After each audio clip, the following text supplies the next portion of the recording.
Bom dia que estamos aqui.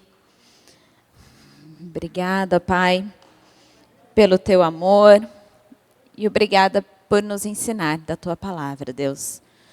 Te peço que venha abrir os nossos olhos, os nossos ouvidos, que a gente esteja sensíveis a ti, ó Pai. Que a gente consiga se concentrar, seja uma manhã de crescimento, Pai. Em nome de Jesus. Amém. Então, só recapitulando, nós falamos sobre a necessidade, da oração, o fato da oração ser um dever.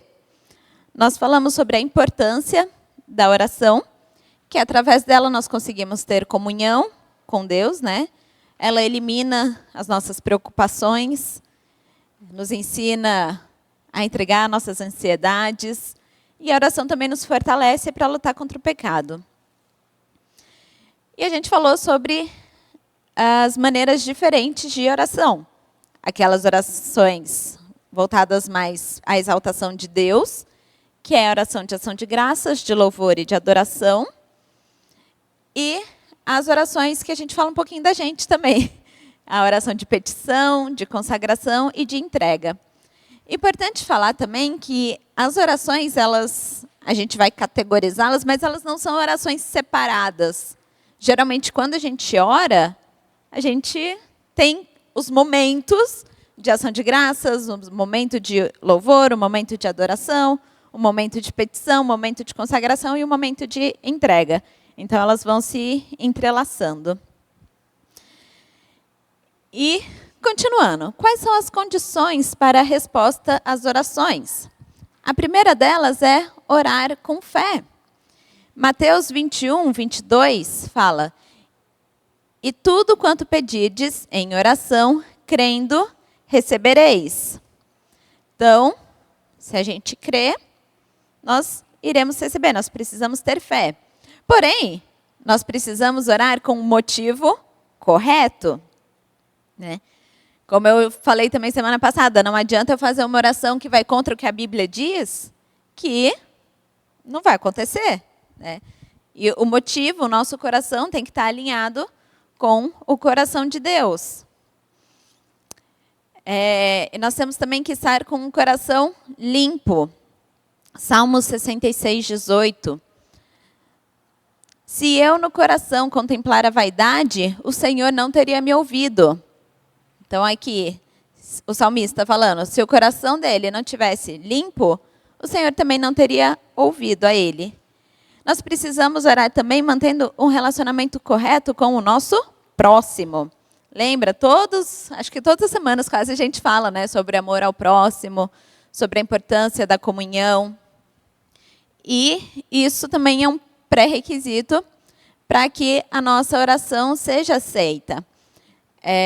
Em Mateus, até está falando sobre a oferta, e fala que se você quiser ofertar, primeiro você tem que se alinhar, se reconciliar com seu irmão, para que então a sua oferta seja aceita.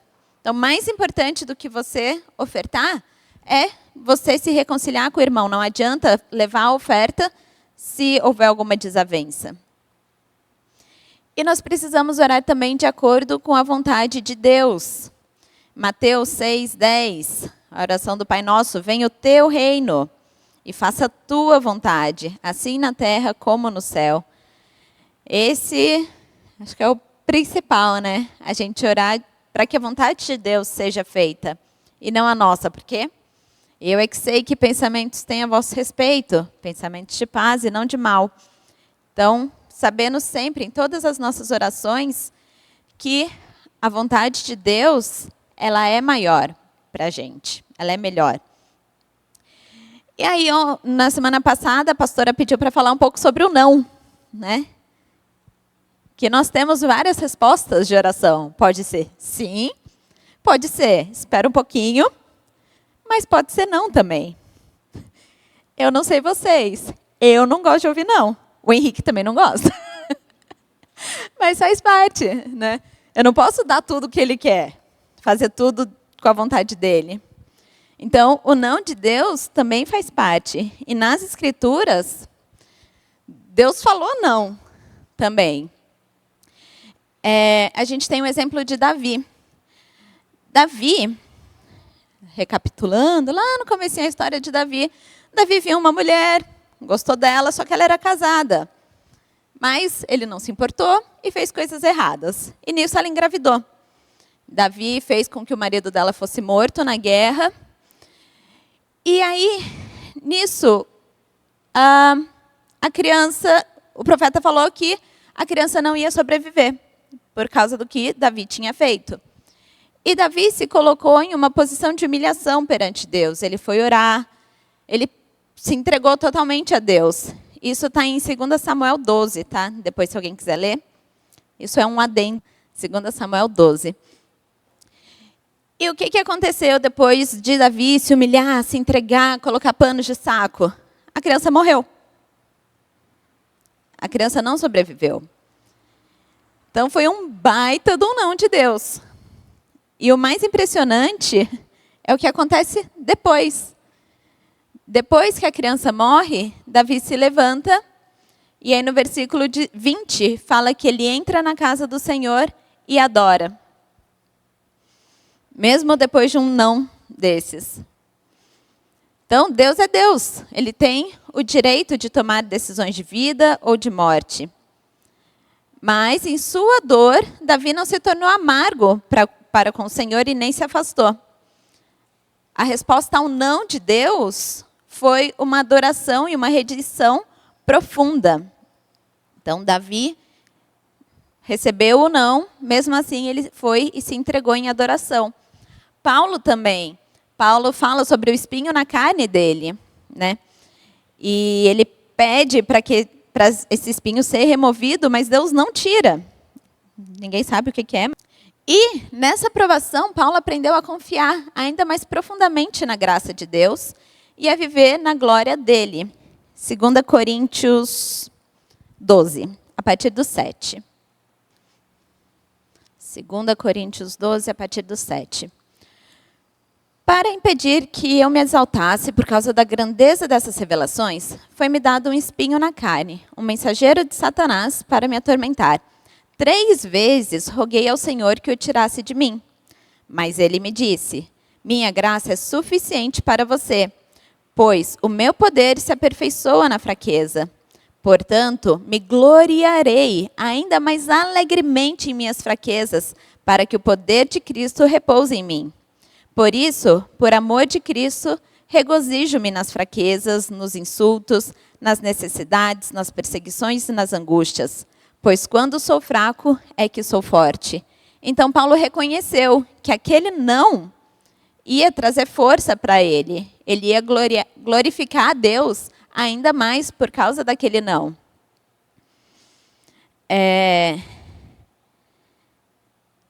Eu não sei vocês.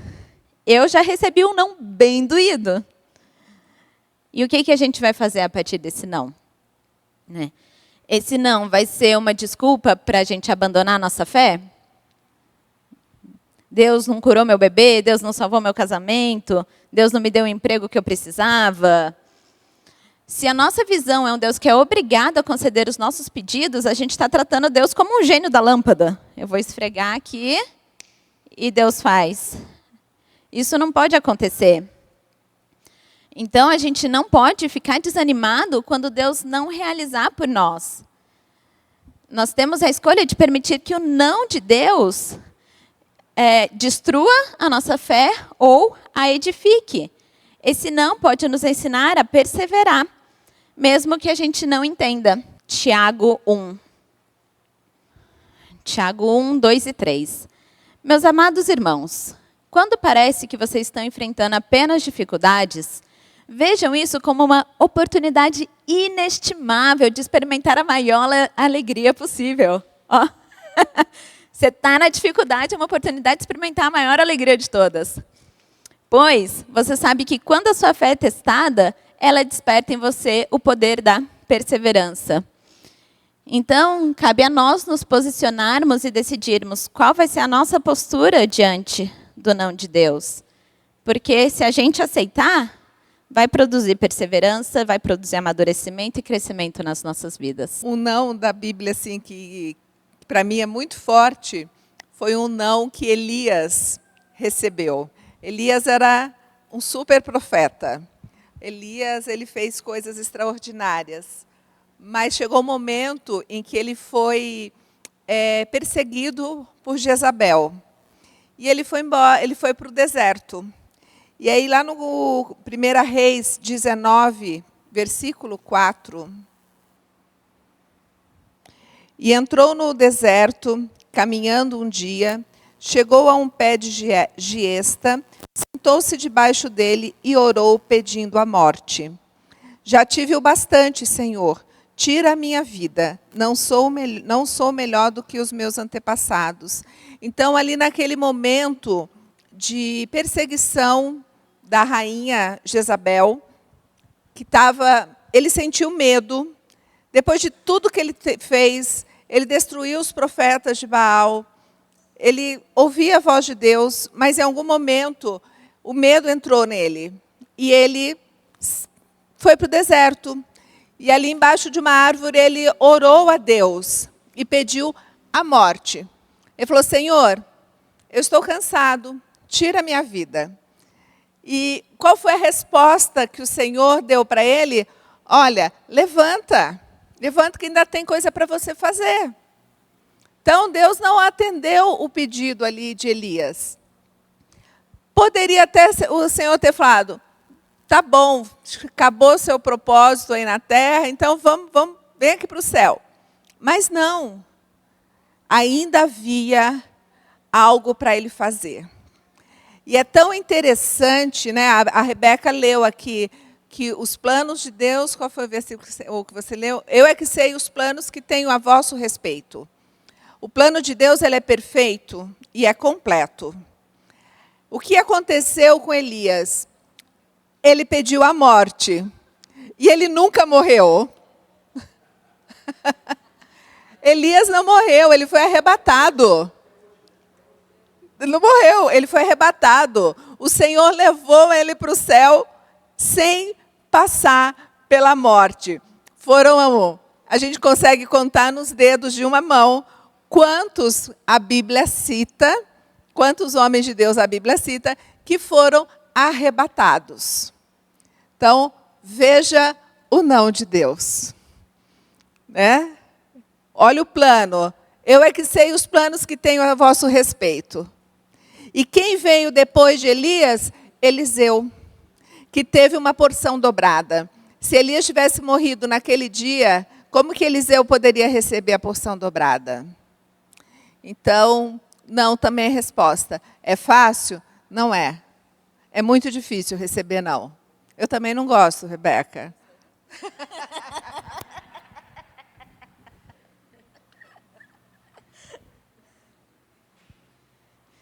Então é isso. Não. Também faz parte. Outro tópico também que eu queria falar um pouco, que também não está na apostila, é sobre a oração em línguas. Orar em línguas. Quando oramos em línguas, nós estamos orando através do dom dado pelo Espírito Santo. Nós falamos em mistérios, ou seja, falamos ideias inspiradas a Deus que recebemos de Deus. Quando oramos no Espírito, clamamos em mistérios ao Pai. O poder de Deus é liberado e aquele que fala em línguas fala diretamente com Deus, com o Pai. 1 Coríntios 14, 2.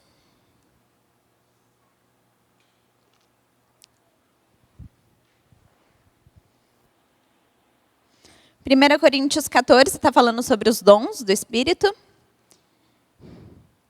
Continuação, né? Que começa lá em Coríntios 12, aí vai 13, fala sobre amor, continua falando sobre os dons, fala sobre a profecia, e aqui, Coríntios 14, 2.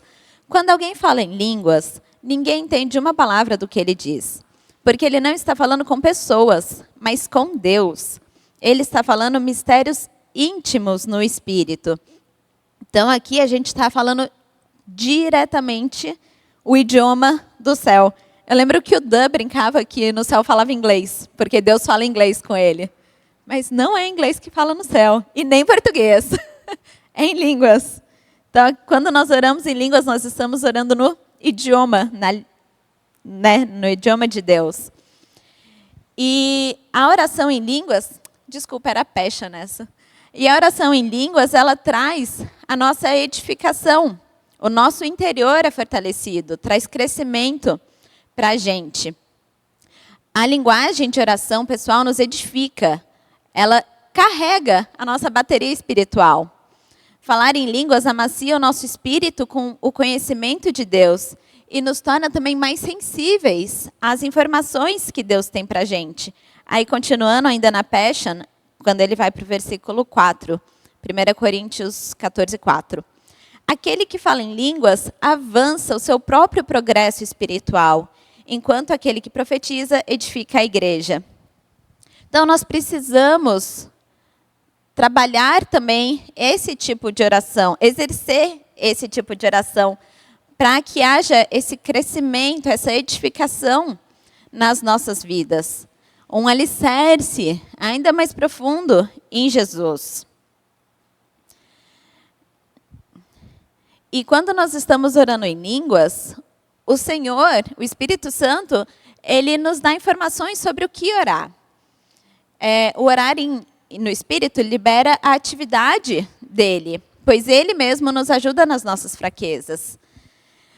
Eu lembro um livro que eu li, eu acho que era o do Subirá, Falar em Línguas, não tenho certeza.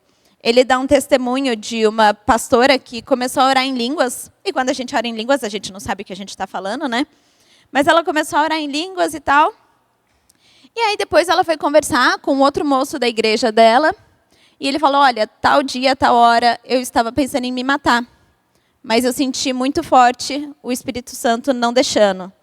Então, aquela oração dela, que ela não tinha a mínima ideia do que estava acontecendo, era uma intercessão pela vida daquele outro rapaz.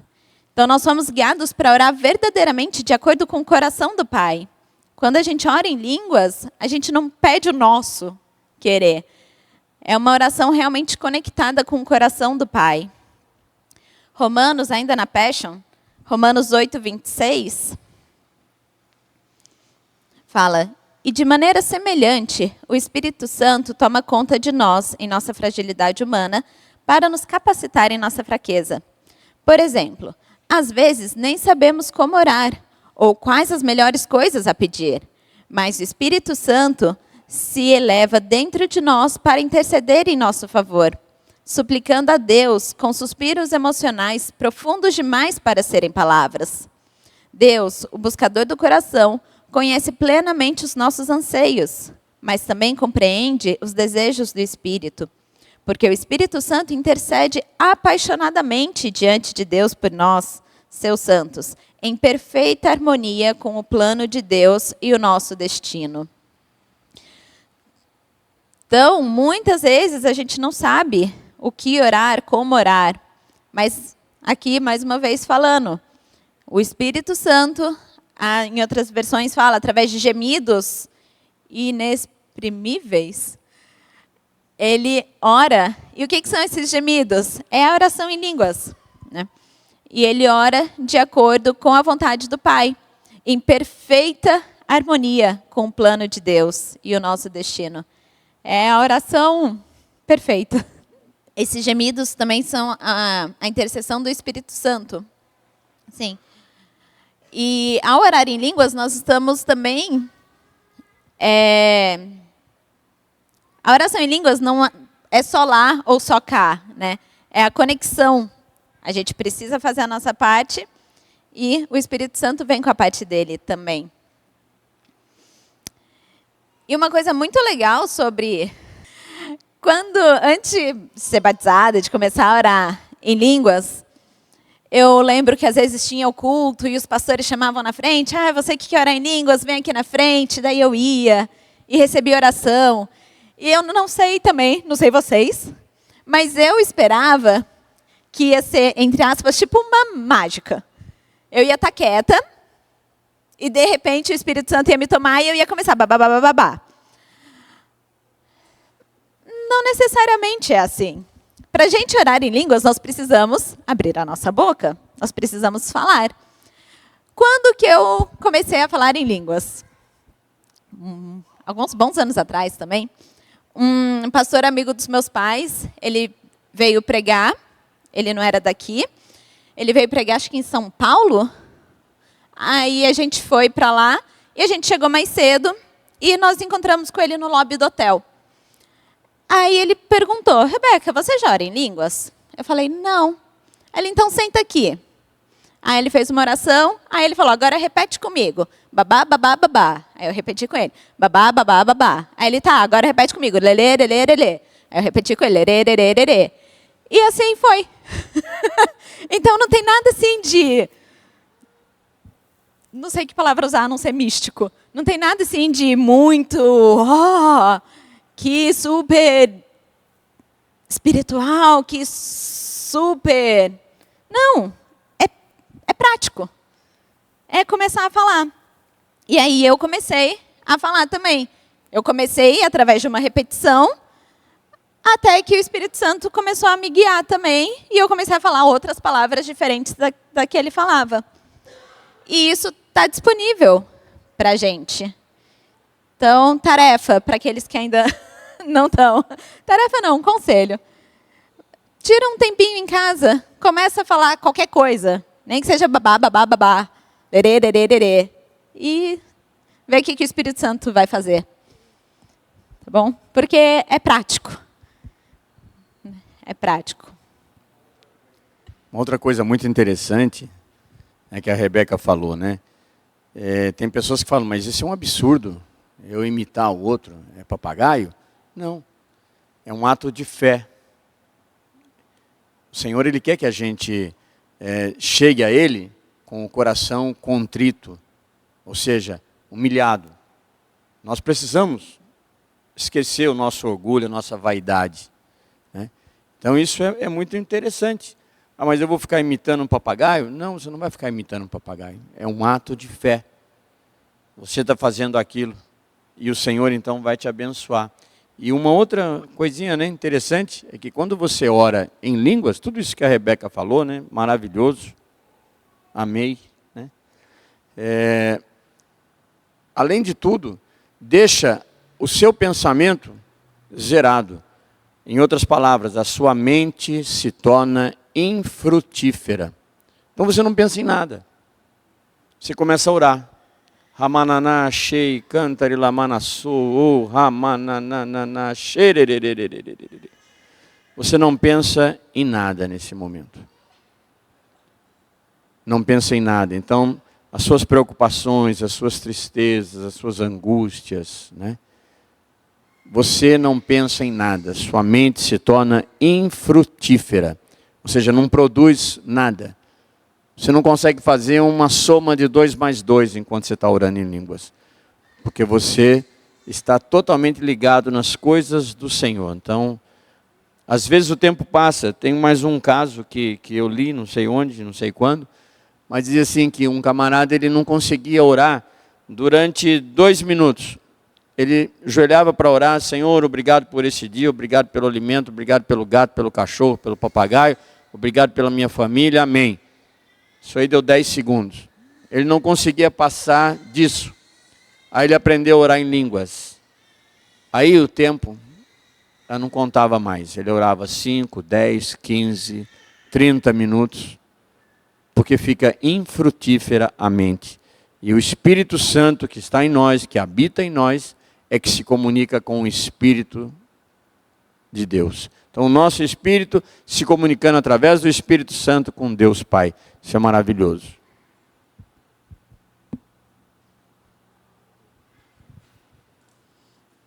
Então, além de tudo isso que a gente já falou, o orar em línguas vai nos permitir experimentar o conhecimento por revelação, vai edificar a nossa fé, como a gente já falou. Ele traz vitória sobre a carne. Ele faz o cumprimento da vontade de Deus, nos traz sensibilidade espiritual. É um perfeito louvor, porque é o Espírito orando com o Espírito, né? E também a intercessão. São áreas pertencentes ao ministério do Espírito Santo que são trabalhadas mais profundamente em nossas vidas, por intermédio do uso dessa ferramenta. Então a gente está realmente se entregando completamente a Ele, para Ele fazer de verdade o que Ele quiser. Porque, quem sabe, é Ele. E nós temos o nosso maior exemplo de oração, que é Jesus. Jesus, ele não parava de orar, né? Nós temos vários versos que a gente fala que Jesus, ele saiu para orar. Mateus 26, 36, NVI.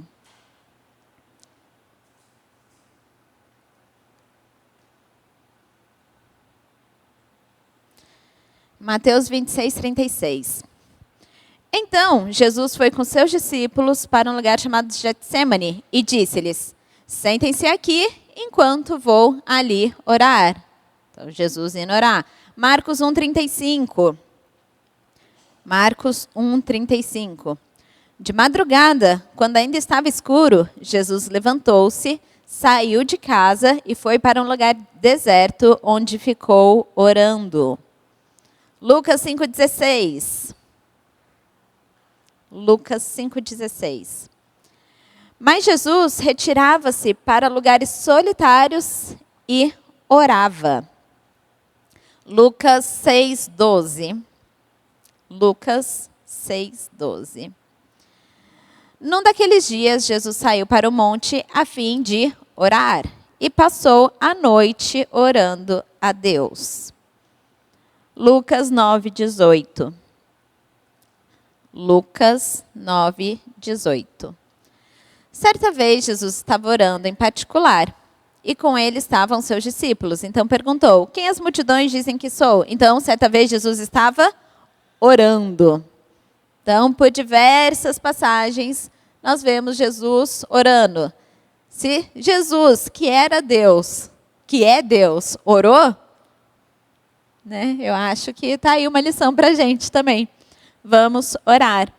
Orar sem cessar, como está lá em Tessalonicenses. E a gente precisa ser também intencional nas nossas orações. Além de orar sem cessar enquanto eu estou dirigindo, enquanto eu estou lavando louça, enquanto eu estou trabalhando, nós precisamos também separar um momento para ter um tempo de qualidade com Deus. É sobre administrarmos a nossa vida em torno de Deus, e não ao contrário. Deixa eu fazer aqui meu dia e vou ver que horas que eu encaixo Deus aqui. Não. Deus está aqui e depois eu faço o resto. Nós temos que ser intencionais. Podemos falar com eles em todos os lugares, mas também podemos separar um tempo e um lugar para que ele venha e fale conosco. É como preparar o solo, esperar que ele venha no momento certo, trazer a semente e a chuva. Você pode estar lá e regando de qualquer jeito, fazendo as coisas, e esperar que um dia floresça, ou você pode, de fato, preparar o solo, colocar com cuidado a semente no chão, regar, né, ou esperar a chuva. Então, tem essas duas ocasiões. Então, nós precisamos deste momento mais intencional, onde a gente se prepara, a gente prepara um ambiente.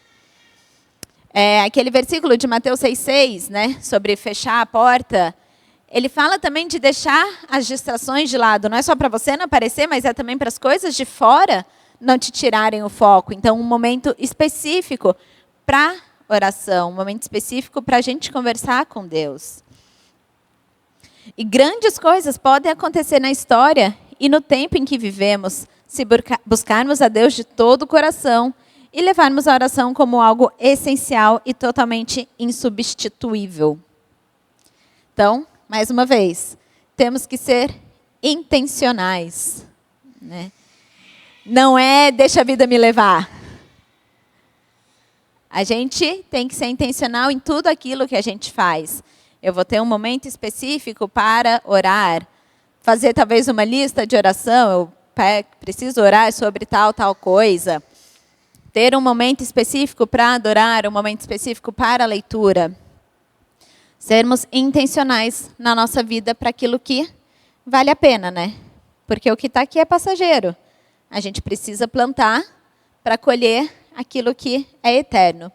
E até em Mateus 6,6, depois, não no 6, ou no 6 ainda, ele fala que Deus vai nos recompensar E essa recompensa aqui ainda, né? Então, grandes coisas Deus tem para nós, ainda no nosso tempo aqui na terra. Amém? Isso que a Rebeca falou, do pastor que falou para ela, então a gente fala uma palavra que não tem sentido na nossa mente. Só que Deus pega aquela palavra e põe sentido nela. Aí, Deus vai colocar alguém no meio para interpretar, porque alguém está precisando de ouvir. Então, aquela palavra que não tinha sentido, Deus vai pôr sentido nela, porque alguém está precisando de uma mensagem. Então, por isso que tem a interpretação de língua. Então, a gente começa todo mundo a orar, e ninguém entende nada, mas Deus está ouvindo e vai colocar sentido naquela palavra, porque alguém está precisando. Amém? Isso, então existem também os casos, né, da oração em língua ser utilizada na igreja. Que daí, para ela poder edificar também a igreja, precisa, como o Vicente falou, alguém vai receber o dom da interpretação dessas línguas. Vai entender aquilo que está sendo falado para poder passar, transmitir a mensagem e edificar também a igreja. Então, existe esse caso na igreja e o nosso caso na nossa oração pessoal com Deus. Que daí a palavra pode continuar sem sentido para a gente, né? Mas ela faz sentido para o Espírito. Amém?